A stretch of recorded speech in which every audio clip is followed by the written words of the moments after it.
Assalamualaikum warahmatullahi wabarakatuh.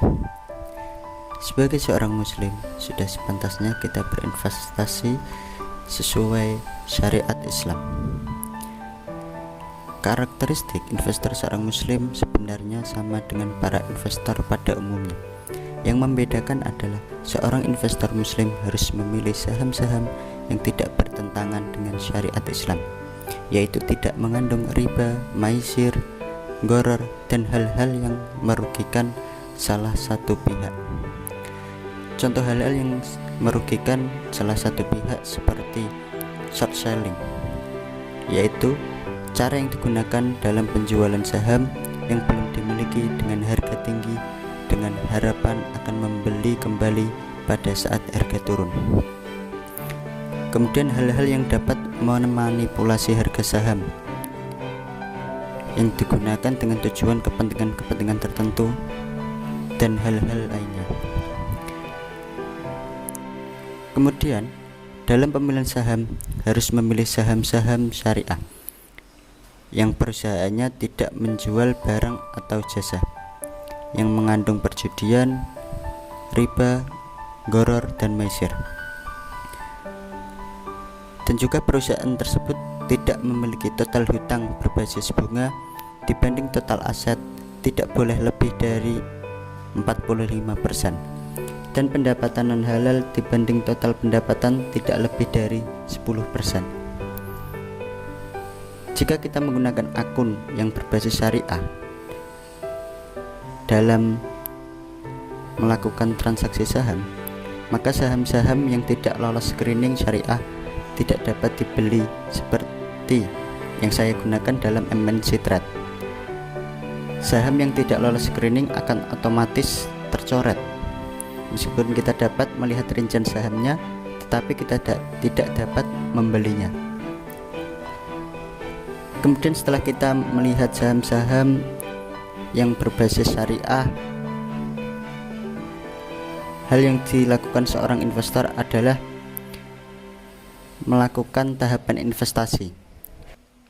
Ada dua analisis yang dapat digunakan untuk melihat saham-saham yang layak kita beli. Yang pertama adalah analisis teknikal.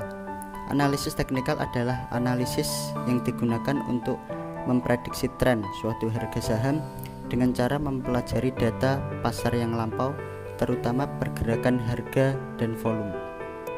Analisis ini biasanya digunakan bagi investor jangka pendek. Adapun cara yang digunakan diantaranya dengan melihat moving average, menganalisa tren harga, dan yang lain-lain. Yang kedua adalah analisis fundamental. Analisis fundamental adalah analisis yang didasarkan pada faktor-faktor fundamental ekonomi suatu perusahaan, termasuk sisi kinerja keuangan dan bisnis perusahaan. Dalam analisis fundamental yang perlu diperhatikan adalah yang pertama, rasio laba terhadap saham yang beredar atau earning per share EPS. Yang kedua ada PER, yaitu rasio harga saham terhadap laba per lembar saham. Ada price book value atau PBV, yaitu rasio harga saham terhadap nilai buku. Kemudian dilihat juga dari pembagian dividen dan yang lain-lainnya. Masih banyak lagi kita lihat di performa perusahaan tercatat yang berada di IDX. Kemudian analisis return portfolio dan strategi yang digunakan. Sebelum kita menganalisis return portfolio, kita harus terlebih dahulu jenis portofolio. Ada 3 jenis portofolio dalam investasi saham. Yang pertama adalah growth portfolio, yaitu portofolio yang disusun untuk mendorong pertumbuhan portofolio itu sendiri. Portofolio yang fokus untuk pertumbuhan aset investasi biasanya menerapkan prinsip high risk high return. Biasanya tipe portofolio yang satu ini berfokus pada industri-industri yang sedang berkembang saat itu. Selain itu, growth portfolio juga bisa berisi saham-saham lapis kedua.